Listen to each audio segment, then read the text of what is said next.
Alimin amma ba'du.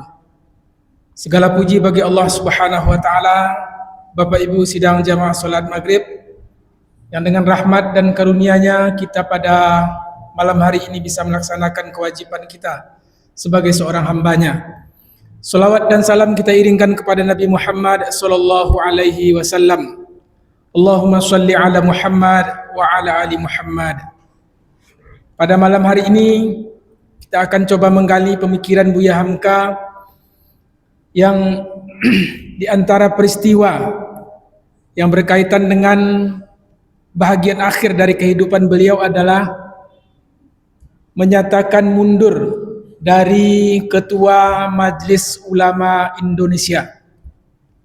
Ini sebuah keputusan yang sangat menghebohkan pada tahun 1981.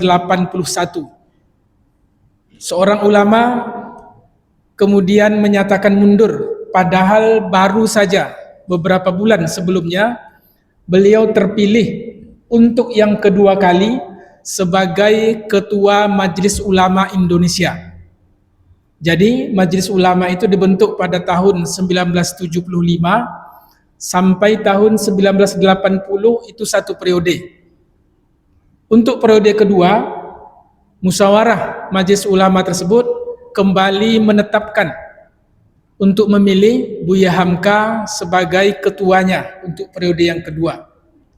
Tetapi belum beberapa lama dari terpilihnya beliau untuk periode yang kedua itu, tiba-tiba umat Islam Indonesia dikejutkan dengan beliau menyatakan mundur sebagai Ketua Majelis Ulama Indonesia tersebut. Kenapa mundur? Nah, inilah yang akan coba kita lihat. Beliau menyatakan mundur karena adanya polemik tentang fatwa haramnya merayakan Natal bersama. Ini sebuah hal yang sangat sensitif ketika itu. Pada tahun 70-an, kemudian memuncak sampai tahun 80-an, sehingga akhirnya Komisi Fatwa Majelis Ulama Indonesia Pusat mengambil sebuah kesimpulan bahwasanya ikut sertanya umat Islam dalam perayaan Natal itu adalah haram. Ini kesimpulan fatwanya. Nanti kita bacakan fatwa dari Majelis Ulama itu secara lengkap. Dari fatwa ini akhirnya menimbulkan polemik, sebab pada tahun 70-an itu Bapak Ibu, kemudian masuk tahun 80-an, bahkan sebelumnya ini ada sebuah perubahan besar. Tantangan yang dihadapi oleh umat Islam sejak dari zaman Orde Lama itu berhadapan kaum muslimin dengan ideologi komunis yang sangat kuat menguasai pemerintahan dan juga melakukan propaganda-propaganda untuk merusak citra umat Islam, untuk merusak citra ulama. Bahkan beberapa pementasan wayang di beberapa tempat di Pulau Jawa itu mencoba untuk melecehkan ajaran Islam. Malaikat Allah, Nabi Muhammad itu mereka lecehkan dalam pentas-pentas seni kebudayaan yang dilakukan oleh orang-orang Partai Komunis Indonesia. Tetapi ketika memasuki Orde Baru setelah terjadinya peristiwa 30 September 1965, tantangan yang dihadapi oleh umat Islam adalah dari kalangan Nasrani. Nah, di sini ada dua perbedaan. Sebelumnya adalah komunis yang sangat kuat dalam propagandanya, masuk ke dalam pemerintahan. Tetapi setelah peristiwa 65 itu terjadi perubahan besar yang pada awalnya umat Islam itu terlibat aktif dalam menumpas gerakan komunis ini. Tetapi apa yang diistilahkan oleh mantan Ketua Umum Muhammadiyah, Profesor Din Samsudin, beliau menyebutkan Umat Islam itu seperti orang mendorong mobil mogok. Ketika mobilnya yang mogok tersebut didorong dan berjalan, yang mendorong itu ketinggalan, tidak dibawa ikut serta. Pada saat negara dalam kondisi-kondisi kritis di tahun 65 itu, umat Islam yang terlibat aktif. Bahkan lahirnya Kokam di Muhammadiyah ini, Bapak Ibu sekalian, dari Angkatan Muda Muhammadiyah, itu tahun 65. Sebagai bentuk kesiapsiagaan dari Angkatan Muda Muhammadiyah dalam menghadapi orang-orang komunis. Tetapi setelah itu, apa yang disebut oleh Profesor Din Samsudin tadi, bagai mendorong mobil mogok dan amal jariahnya tergadaikan. Maksudnya adalah kebaikan yang dilakukan oleh umat Islam di zaman itu, di masa-masa itu, yang seharusnya mengalir kepada mereka dalam bentuk keberpihakan pemerintah kepada umat Islam, tetapi akhirnya ditelikung. Siapa yang menelikung? Itulah kelompok pelangi atau kelompok palangis, atau dalam bahasa lainnya kelompok Nasrani, yang berusaha untuk menelikung dalam awal munculnya Orde Baru, kemudian memasuki tahun 70-an. Itu Buya Hamka dalam beberapa kunjungan beliau ke luar negeri, berita yang muncul di luar negeri tersebut adalah terjadinya kristenisasi besar-besaran terhadap umat Islam Indonesia. Sehingga ketika beliau berada di luar negeri, banyak para tokoh umat Islam yang bertanya kepada beliau, kenapa umat Islam Indonesia diam, tidak bergerak untuk menghadang laju kristenisasi ini. Memang pada satu sisi yang membuat berita tersebut heboh adalah perpindahan besar-besaran orang-orang partai komunis tadi kepada atau masuk ke dalam ajaran Kristen. Itu memang terjadi di beberapa tempat di Pulau Jawa. Itu banyak orang-orang partai komunis tadi, untuk menyelamatkan diri mereka, akhirnya mereka masuk ke dalam agama Kristen. Walaupun ketika mereka komunis ber-KTP Islam, tetapi bukan Islam yang baik. Tetapi setelah peristiwa 65 itu, mereka menyelamatkan diri dengan masuk ke dalam agama Kristen. Berita seperti ini akhirnya menambah heboh di luar negeri. Umat Islam Indonesia banyak yang sudah dikristenkan. Apalagi pada tahun 70-an itu, seorang tokoh yang menjadi pemikir dari kebijakan-kebijakan presiden, namanya Ali Murtopo. Kemudian ada pula kelompok pemikir lain, sebuah lembaga yang bernama CSIS. Ini sebuah dapur pemikiran dari pemerintahan Orde Baru, yang mengisi kelompok CSIS ini adalah orang-orang Nasrani, sehingga kebijakannya terhadap umat Islam itu banyak yang kebijakan pemerintah, maksud kami, ataupun keputusan-keputusan dari kelompok ini banyak yang merugikan umat Islam. Jadi singgungan antara umat Islam dengan Nasrani di tahun 70-an itu, atau akhir 60-an, tahun 70-an itu gesekannya sangat kuat. Buya Hamka dalam beberapa tulisan beliau itu sangat banyak menyoroti tentang kerukunan umat beragama. Kemudian pula beliau menyoroti tentang pernah terjadinya pembakaran gereja di Makassar pada tahun 1967, kalau tak salah. Buya Hamka juga menyoroti. Jadi gesekan-gesekan itu sangat kuat pada awal berdirinya Orde Baru, kemudian tahun 70-an sampai tahun 80-an. Bahkan itu baru mulai agak menurun tensinya ketika tahun 90-an. Memasuki tahun 93-95 itu dengan berdirinya Ikatan Cendekiawan Muslim Indonesia, ICMI, kemudian naiknya pamor Dr. B.J. Habibie. Kemudian muncul pula istilah ketika itu Ijo Royo-Royo. Beberapa kalangan dari tentara dari kalangan hijau atau umat Islam itu sudah mulai menampakkan keberpihakannya kepada aspirasi umat Islam, sehingga mereka merasa sinis terhadap munculnya kelompok cendekiawan-cendekiawan Muslim.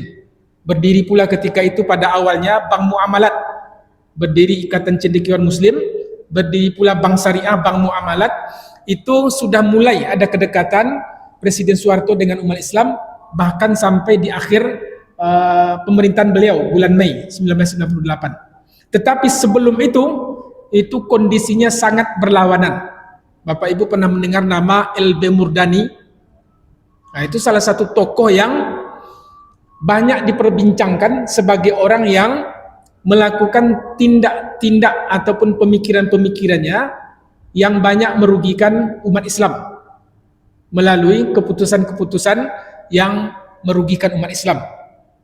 Di belakangnya dalam banyak informasi ketika itu ada LB Murdani, kemudian ada Ali Murtopo. Lembaganya apa? Nama lembaganya CSIS. Di lembaga CSIS ini ada orang Nasrani dan ada orang-orang Cina. Gabungan antara Cina dengan Kristen ini itu mengkebiri istilahnya kepentingan-kepentingan politik umat Islam. Sangat terasa gesekan itu. Buya Hamka akhirnya juga membaca kondisi yang demikian. Dengan bacaan beliau akhirnya sampai keluar kepada keputusan haramnya ikut dalam pelaksanaan Natal bersama. Kalau sekarang Bapak Ibu maaf, sepertinya sudah tak ada hal yang dikhawatirkan dari pelaksanaan Natal ini karena sudah terbuka zamannya. Berbeda dengan zaman ketika 70-an dan 80-an tersebut. Kalau sekarang tantangannya adalah liberalisasi. Kalau dahulu itu komunis, kemudian Nasrani, sekarang yang terberat itu sejak era reformasi tahun 2000-an ke sini, itu adalah liberalisasi. Sehingga orang bebas melakukan apa saja, kemudian bebas menafsirkan ayat-ayat Al-Quran, itu didukung oleh cendekiawan-cendekiawan ataupun dosen-dosen yang memang dikuliahkan ke negara-negara barat. Itu sejak tahun 80-an, tahun 70-an juga sudah mulai. Dan menampakkan hasil tahun 90-an. Sehingga muncul apa yang disebut dengan liberalisasi pemikiran Islam. Ini tantangannya sejak reformasi sampai sekarang. Walaupun yang namanya kristenisasi tadi juga tetap ada. Yang namanya kelompok-kelompok bawah tanah gerakan kiri komunis juga tetap berjalan. Tetapi tantangannya itu berbeda dengan kondisi di mana ketika Buya Hamka hidup. Ketika itu yang menjadi puncak dari kegelisahan Buya Hamka adalah tentang seruan melaksanakan Natal bersama. Sekarang hampir tidak ada dan bahkan tidak ada. Walaupun ada isu beberapa hari yang lalu Menteri Agama menyampaikan sebuah ungkapan atau wacana, tetapi akhirnya kan itu juga direspon oleh banyak orang dan tak ada keputusan apapun tentang perayaan Natal ini terkait dengan umat Islam. Tetapi di zaman Buya Hamka tersebut itu ada kebijakan dari pemerintah untuk ikut serta begitu, hadir dalam merayakan Natal ini secara bersama-sama, gabungan. Umat Islam juga ikut dalam perayaan itu. Kenapa sampai ada keputusan yang demikian atau pemerintah menganjurkan seperti itu? Karena di belakangnya tadi ada kelompok-kelompok pemikir dari kalangan Nasrani yang tidak senang kepada umat Islam, sehingga umat Islam dibuat kabur dengan akidahnya dan mereka dianjurkan supaya ikut dalam perayaan itu. Di belakangnya siapa? Itulah kelompok CSIS dan kelompok-kelompok Nasrani tadi yang mereka diberikan jabatan dalam pemerintahan, bermain di belakang layar. Bahkan isu banyaknya umat Islam yang pindah itu kan juga pernah kita dengar, hanya diberikan Indomie sekian, itu banyak orang yang menukar ajaran agamanya. Dan memang kejadian untuk di Sumatera ini, apalagi isu yang beredar beberapa tahun yang lalu itu, di Sumatera Barat dijadikan sebagai salah satu proyek untuk melakukan gerakan kristenisasi secara besar-besaran. berdirinya Rumah Sakit Ibnu Sina Bukit Tinggi, Bapak Ibu, oleh Muhammad Nasir, Buya Muhammad Nasir, rekan Buya Hamka, itu karena adanya pihak Nasrani ingin mendirikan rumah sakit baptis. Itu Rumah Sakit Ibnu Sina Bukit Tinggi. Awalnya itu adalah orang Kristen ingin mendirikan rumah sakit baptis di Bukit Tinggi.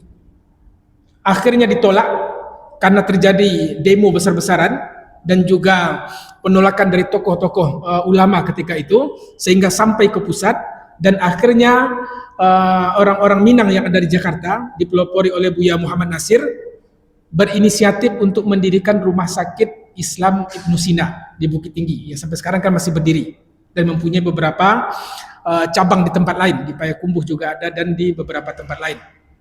Itu awalnya kenapa? Karena gerakan kristenisasi. Nah, ini contohnya.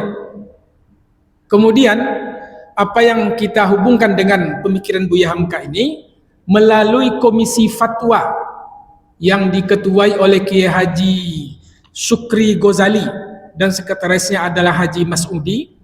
Kiai Haji Syukri Ghazali ini adalah kemudian beliau yang akhirnya menjadi pengganti Buya Hamka setelah Buya Hamka meletakkan jabatan sebagai Ketua Majelis Ulama Indonesia.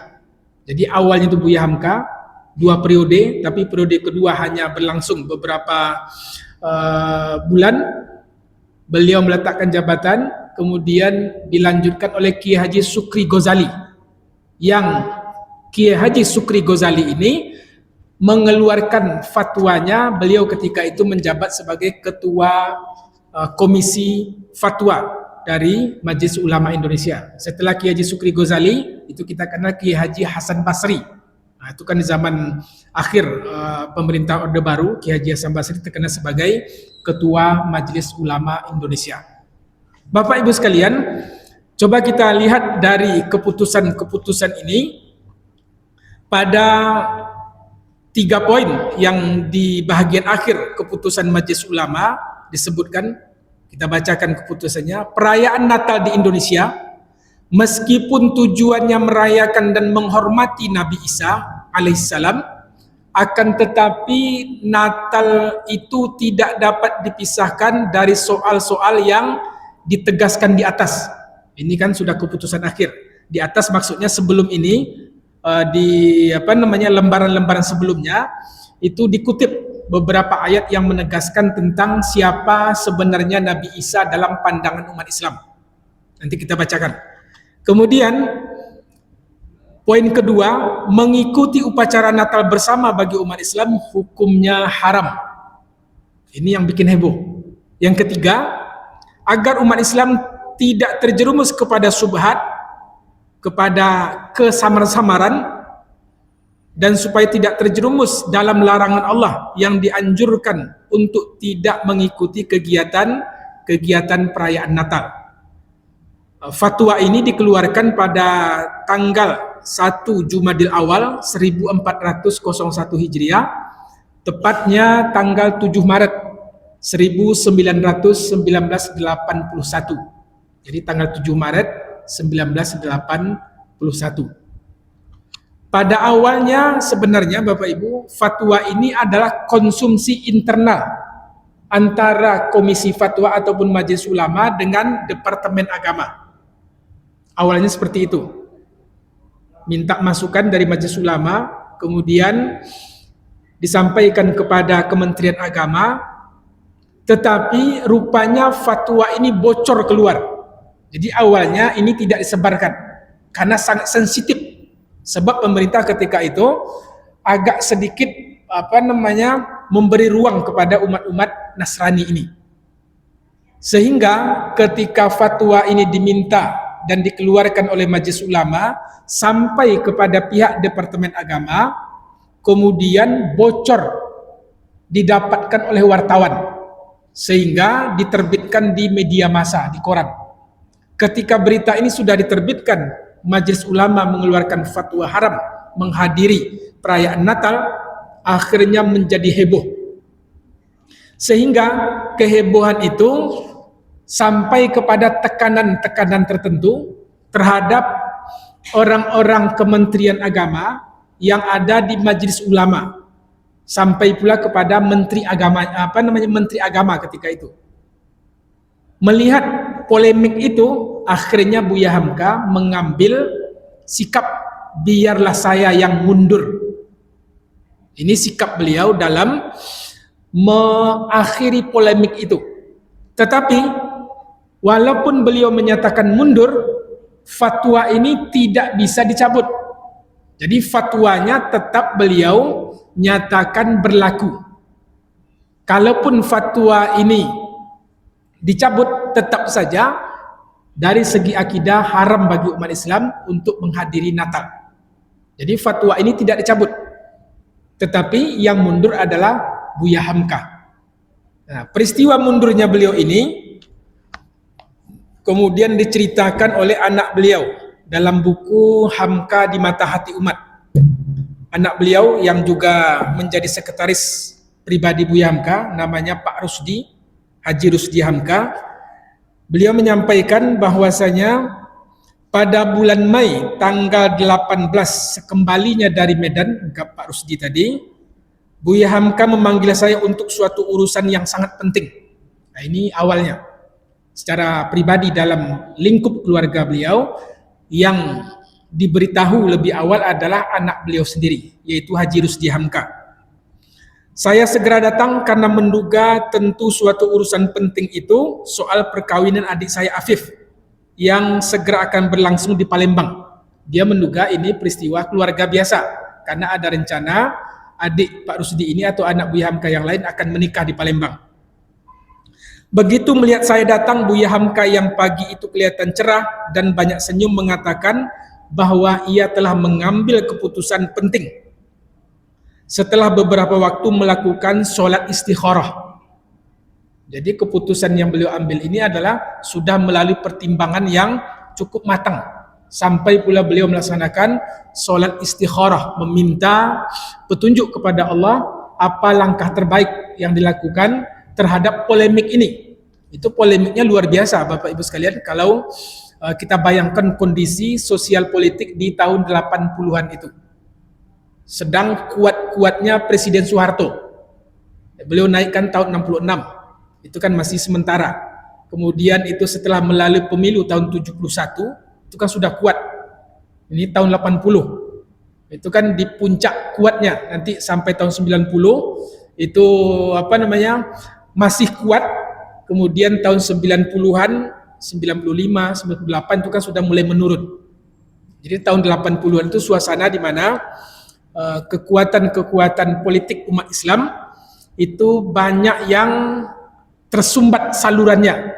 Sampai pula nanti setelah tahun 81 itu ada kewajiban azas tunggal Pancasila. Itu kan heboh juga. Seluruh ormas itu wajib berasaskan kepada Pancasila. Nah, itu juga pembahasan lain. Tetapi ini yang kami sebut tadi sebagai suasana-suasana yang menyebabkan aspirasi umat Islam tersebut dikebiri oleh kepentingan politik tertentu. Kita lanjutkan pengakuan dari anak Buya Hamka tadi. Soal apa ayah? Tanya Pak Rusdi tadi. Kemudian beliau menyatakan jawaban dari Buya Hamka adalah ayah meletakkan jabatan sebagai ketua umum Majelis Ulama. Jawabnya dengan tersenyum. Saya benar-benar terkejut, ungkap Haji Rusdi tadi. Saya lihat ibu yang duduk di sebelahnya turut pula tersenyum. Ibu ini istilah anak-anak Buya Hamka terhadap istri beliau yang kedua, namanya Siti Khadijah. Tahun 71, istri Buya Hamka yang sejak awal menemani beliau, istri pertama beliau itu meninggal, namanya Siti Raham. Nah, Siti Raham ini meninggal di awal tahun 70-an. Kemudian selang beberapa waktu, karena Buya Hamka tampak kesepian dan sendirian, sebab anak-anak sudah pada dewasa, mempunyai kehidupan rumah tangga masing-masing, sehingga akhirnya ada orang yang berusaha untuk mencarikan beliau istri. Setelah meninggalnya istri beliau Siti Raham, kemudian menikahlah beliau dengan Siti Khadijah ini, orang Cirebon, dan anak-anak Buya Hamka memanggilnya ibu. Kalau untuk Siti Raham mereka memanggilnya Umi. Jadi Umi Siti Raham. Kalau untuk istri Buya Hamka yang kedua ini namanya Siti Khadijah, mereka panggil dengan ibu. Nah, Haji Rusdi di sini menyebutkan ibu tampak tersenyum karena mendengar keputusan dari Buya Hamka tersebut. Kemudian ungkap Haji Rusdi, saya menjabat tangan Buya Hamka lalu merangkulnya. Kemudian Buya Hamka berkata, selesai lagi satu tugas yang berat. Benar kata ibu, menimpali. Jadi ketika merangkul Buya Hamka tadi, Buya Hamka menyebut kepada anaknya itu selesai satu tugas yang sangat berat. Kemudian didukung oleh ibu, ungkap Haji Rusdi tadi. Ini suasana batin, suasana keluarga, di mana Buya Hamka mengambil keputusan untuk meletakkan jabatan. Kalau kini Bapak Ibu sekalian, jarang orang yang meletakkan jabatan. Bagaimanapun kondisi yang dipimpinnya suatu daerah atau suatu instansi, karena ada permasalahan-permasalahan yang dihadapinya, itu banyak orang yang tetap bertahan. Tetapi sangat jarang orang yang dengan berani dan sukarela meletakkan jabatan yang bergengsi itu. Pernah kita mendengar ada pejabat yang mundur? Hampir tidak ada. Tetapi seorang tokoh ulama memberikan contoh kepada umat bahwasanya jabatan itu tidak beliau cari, jabatan itu tidak beliau minta. Kalau sekarang orang yang tak mau mundur itu, kenapa? Karena memang dia mencari-cari jabatan itu, sehingga setelah mendapatkan jabatan terjadi kesalahan, contohnya dia tetap bertahan, kecuali nanti hukum berkata lain, barulah kemudian orang tersebut mungkin dipecat atau diberhentikan secara tidak hormat. Tetapi dalam polemik-polemik tertentu, para pejabat itu jarang yang mau secara terbuka mengakui kesalahannya. Tetapi untuk kasus Buya Hamka, bukan beliau mengaku salah dalam fatwa itu. Karena mempertahankan kebenaranlah beliau mundur dari jabatan Ketua MUI. Nah, ini berbeda dengan kondisi jabatan-jabatan publik lainnya. Karena mempertahankan kebenaran, fatwa ini harus tetap disampaikan kepada umat, bagaimanapun pahitnya kondisi ketika itu, dan beliau nyatakan fatwa tersebut haram untuk menghadiri perayaan Natal bersama. Bapak Ibu sekalian, kalau kita lihat sesungguhnya tanggal 25 Desember malam ini sudah ramai ini di banyak tempat orang Nasrani yang merayakan Natal itu. Kalau kita lihat dari sejarahnya, lahirnya Nabi Isa alaihissalam itu ketika pohon kurma sedang berbuah lebat. Itu disebutkan dalam surah Maryam. Sementara dalam sejarahnya, bulan Desember ini itu adalah musim dingin. Bulan Desember di Palestina, Nabi Isa alaihissalam itu kan lahirnya di Palestina. Di Palestina sekarang, atau di Arab Saudi, atau di daerah Timur Tengah itu sekarang musim dingin, bulan Desember ini. Sementara dalam ayat di surah Maryam, lahirnya Nabi Isa alaihissalam itu disebutkan ketika kurma berbuah lebat, sehingga Allah perintahkan kepada Siti Maryam untuk menggoyangkan pohon kurma tersebut, niscaya dia akan menjatuhkan buahnya kepadamu. Itu sebagai cara Allah memerintahkan kepada Siti Maryam untuk tetap berusaha. Setelah usaha tersebut, serahkan sepenuhnya kepada Allah. Dan ajaibnya, kurma tersebut menjatuhkan buahnya kepada Siti Maryam yang bersandar di batang pohon kurma.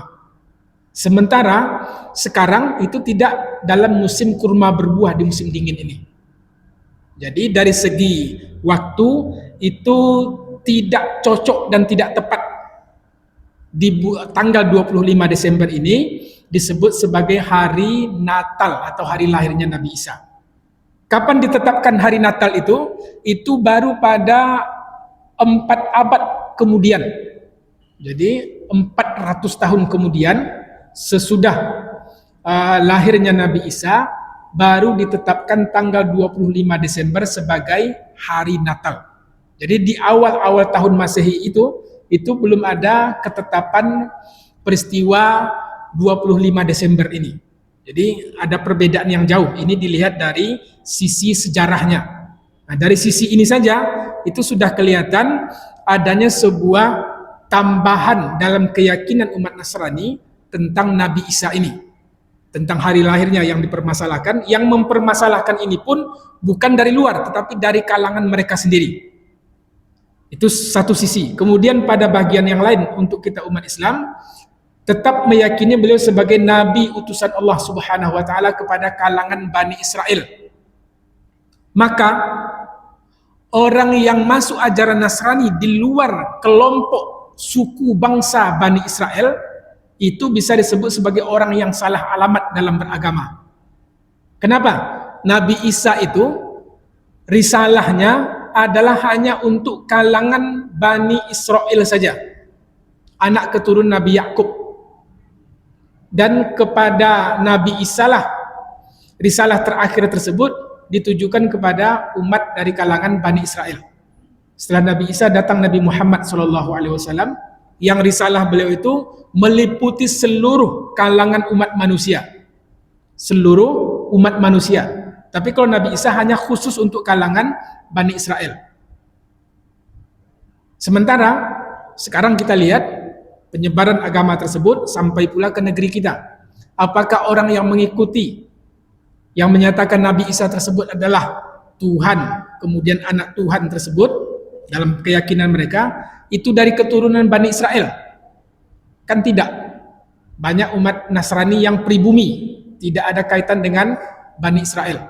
Nah, disinilah kesalahan dari ajaran tadi. Hanya khusus Bani Israel, tetapi juga menyebar ke kalangan umat-umat non-Bani Israel. Kenapa sampai menyebar? Nah, inilah sebabnya. Ini kami bawakan sebuah buku lain. Buku ini ditulis oleh Müller-Klüger. Judulnya adalah Sejarah Gereja di Indonesia. Dia menyampaikan masuknya Kristen ke Indonesia itu tidak lepas daripada perang salib yang dibawa oleh orang-orang Portugis pada awalnya.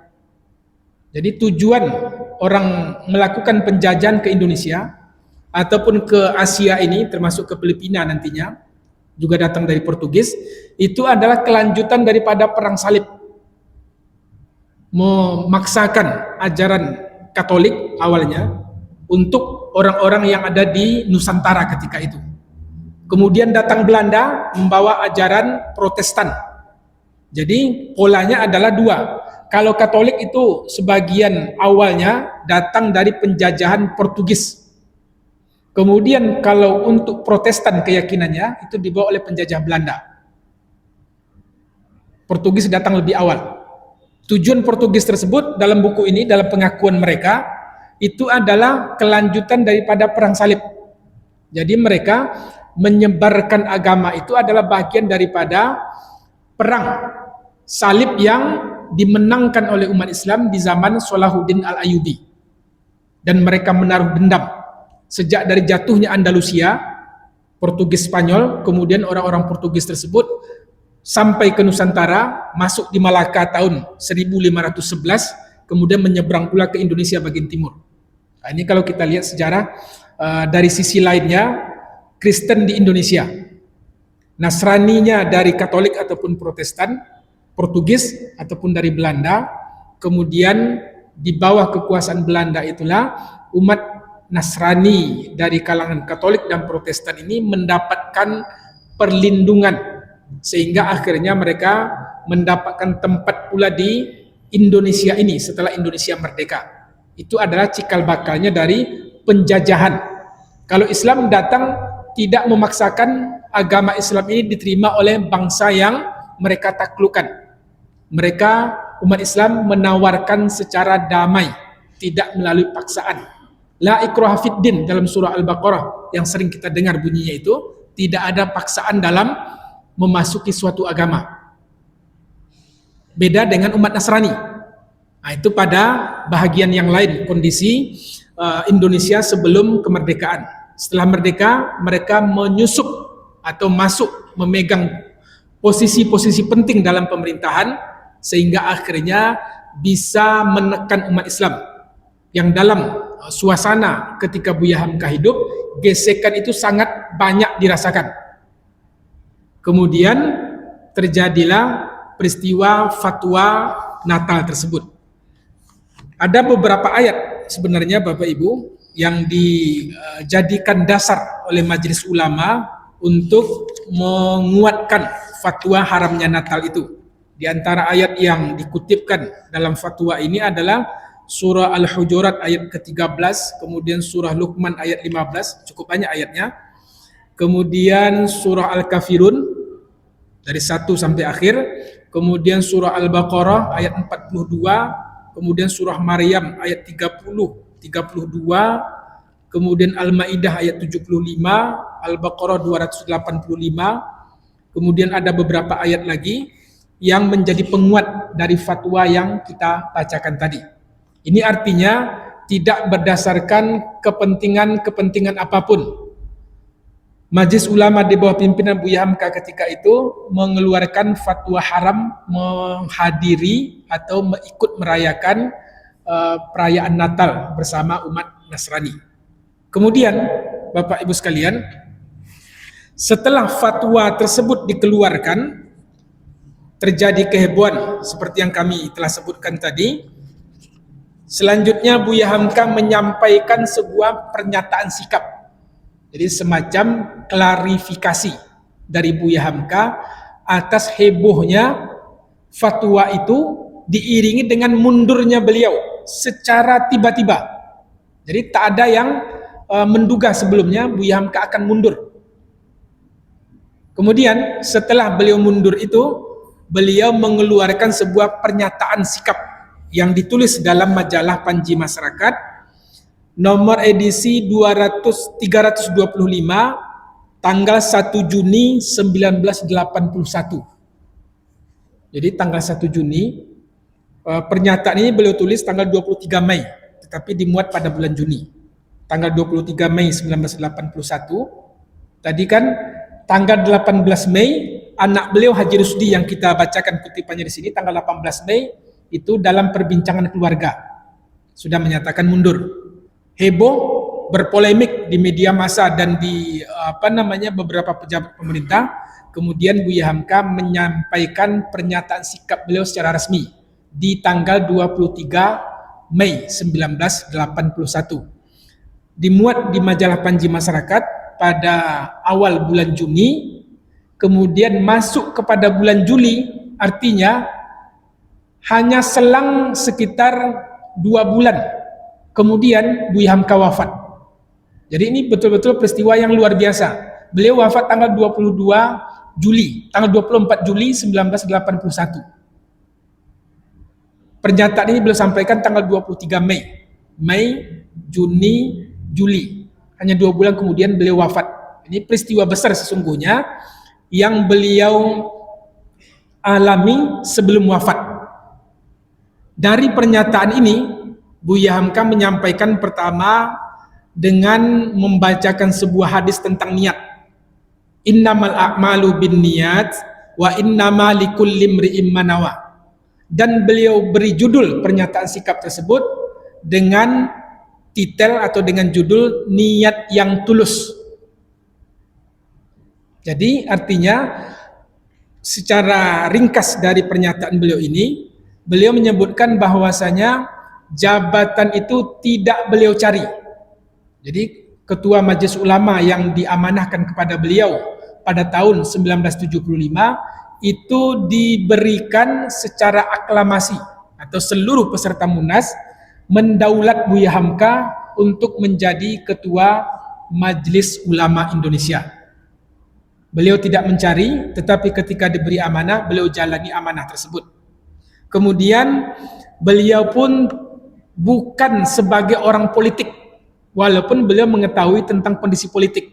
Artinya, beliau tidak berkepentingan apapun terhadap jabatan Ketua Majelis Ulama. Ketika itu beliau menyatakan mundur, beliau pun tidak merasa kehilangan.